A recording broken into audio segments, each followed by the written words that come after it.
So it's like 10 in the morning, and you're supposed to have started homeschool 2 hours ago, but according to whose schedule? In this video, my wife's going to discuss how to make homeschooling work for your schedule, how you can keep a schedule, how you can adjust, and how you can just be flexible with the time that you have.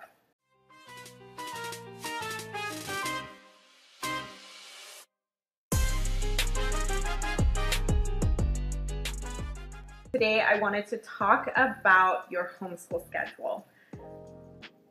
The first thing that I want to tell you is homeschooling is intended for freedom.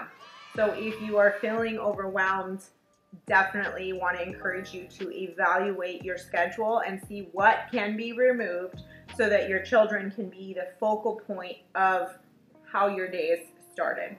So for me, in a perfect world, I get up before my kids. I love to get up before my kids because I want to make sure that I am in the right place, and that for me is spending time with God first, reading my Bible, journaling, and then being able to welcome my children as they are walking downstairs, and then moving into breakfast. And then we do, for my younger children, I do a Bible study with them. For my older children, they read on their own and we discuss what they read as far as their Bible reading goes. And then we move into our homeschool day. In a perfect world, we'll say it's about 9:30, sometimes moving into 10 o'clock. Sometimes I might see that everybody's moving in the right direction at breakfast time, and I might just start grabbing books at that time and just going through it with them. I learned a long time ago in a conference that I was at that children see school, they see anything that they do as work or as fun.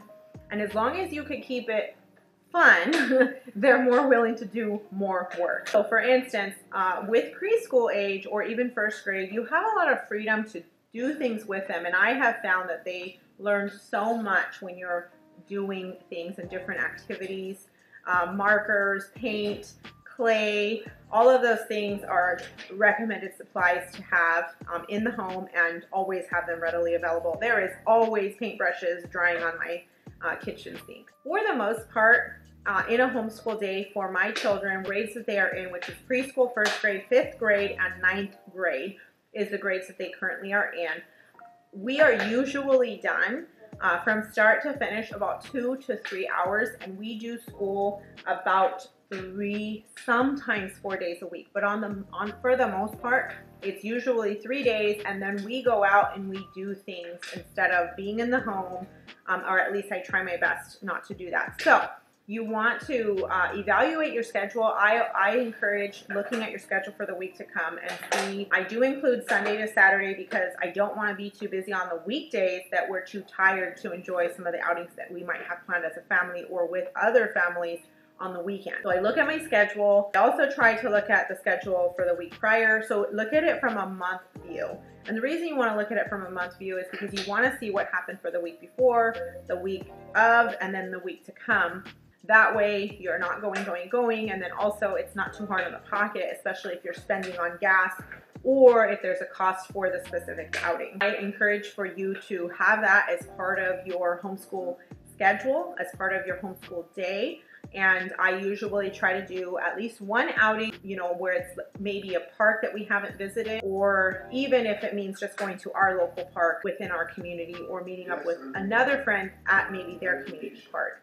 Sometimes it's a park, and sometimes it's actually visiting and doing a field trip type experience. But nevertheless, you want to put those onto your calendar. You want to discuss it with your kids and just prepare them for that. It's also really fun if you include on your schedule, if you are going somewhere that they can look forward to, watching videos on that, and then having them maybe write out or color, if they're not writing yet, what they are prepared to experience. And it's always really neat to compare the two after.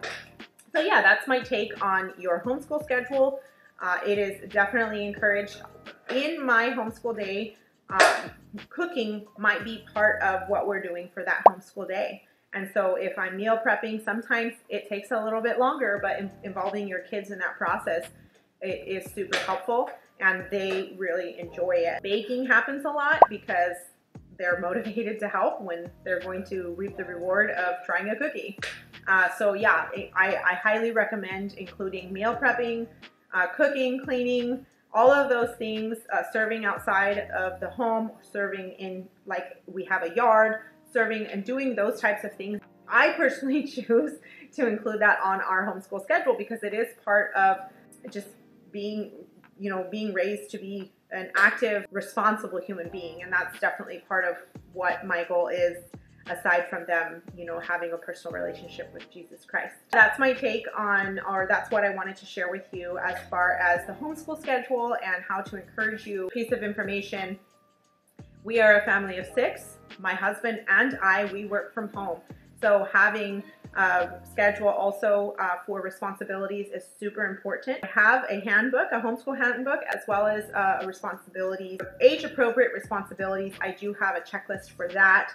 If you would like to be able to access that, it's in the description of this video. If you like this video or you'd like to see more, please share in comments below with your feedback. And also let me know about your homeschool day. If you are a homeschool family, what has worked for you? What didn't work for you?